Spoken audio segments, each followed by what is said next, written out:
kuma rashin bincike wasu aka yanke mata hannu. Tayyib, ina fata bayyano, ina fata thabbato, ina fata haqqaqu.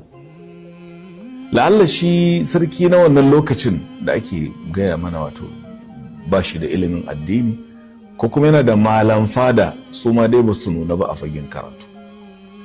Wata mata da aka ce ta je talla a wani gida na jin koje mun ambace shi zan kawo. Ta je talla a wani gida cikin gidaje a ƙasar Hausa da daɗewa. Ta je wani gida, to gidan akwai mata guda biyu, gidaje ne guda biyu makwabtan juna. To waɗannan matan biyu sun saba, ɗaya ma takan shiga gidan ɗaya ta ɗauki aron kayanta kuna ɗayan bata sani ba. Ke wannan tsohuwa kika taho daga ƙauye kina tallan wani abu da zaki samu ki saya ki kai ma jikokinki a samu abin kaiwa bakin salati. Ashe ita makwabciyar ta ɗauki warwaro ko tsakiya dai ka irin na mata. Tsohuwa ta yi talla, ba wanda ya ce kanzil, ba wanda ya taya, ta tafi abinta.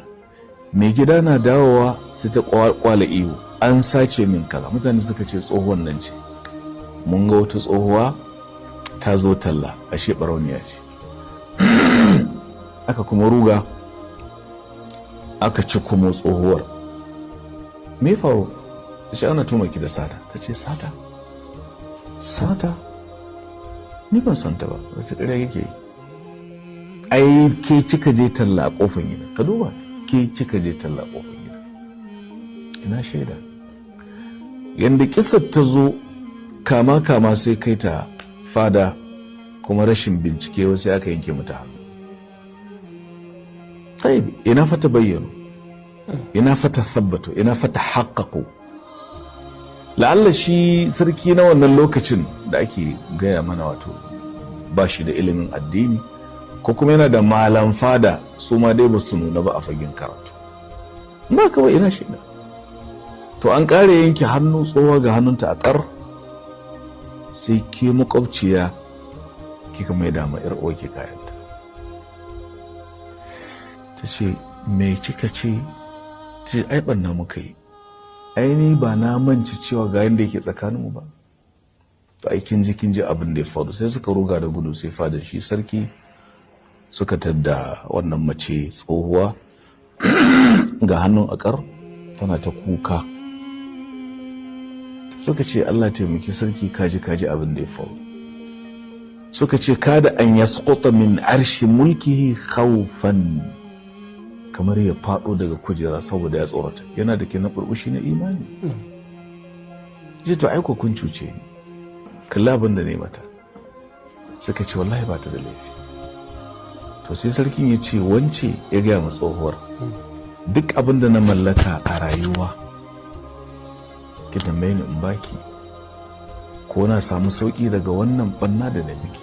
Nan sai ta daga ido ta kalle shi ta ce wallahi na yafe ma. Allahu akbar. Afautu ank. Mahalicin da ya bani hannun ya kaddara zan rabu da hannun a yau kuma na rabu da shi. Kukan da ka ga nake yi ba don rasa hannu bane. Ina kuka za a leƙa min mummunan abu mai suna sata, ban santa ba. Sha nake kuka, na rasa wa zai fidda ni daga wannan, to Allah ya fitar da ni, na gode mai. Hannu dama zan rabu da shi yau. Ya Allah, kan na mutu a ce yayi kakar ku barauniya ce. To in ka ɗauki wannan kissar, in ya faru a baya a zamanin yau, an yanke hannu a yi haƙuri, kasan sai kotu sai rigima. To wannan misali kawai ne, yana nan da yawa daga magabata abin da ke akwai. To Allah, in ba mu kai wannan matsayin ba, Allah ka ba mu kamantawa. Fatashabbahu in lam takunu mithlahum inna tashabbuha bil kirami. To shine kusan abin da malam ke faɗa a baya da yace in baka kai irin wannan matsayi na wanda ya muna. Kaga ai sarkin bai muna mata ba? Ya muna. Ita kuma ta masa. Ta ce Allah isa? Ta ce na yafe mata. Ta yi haƙuri.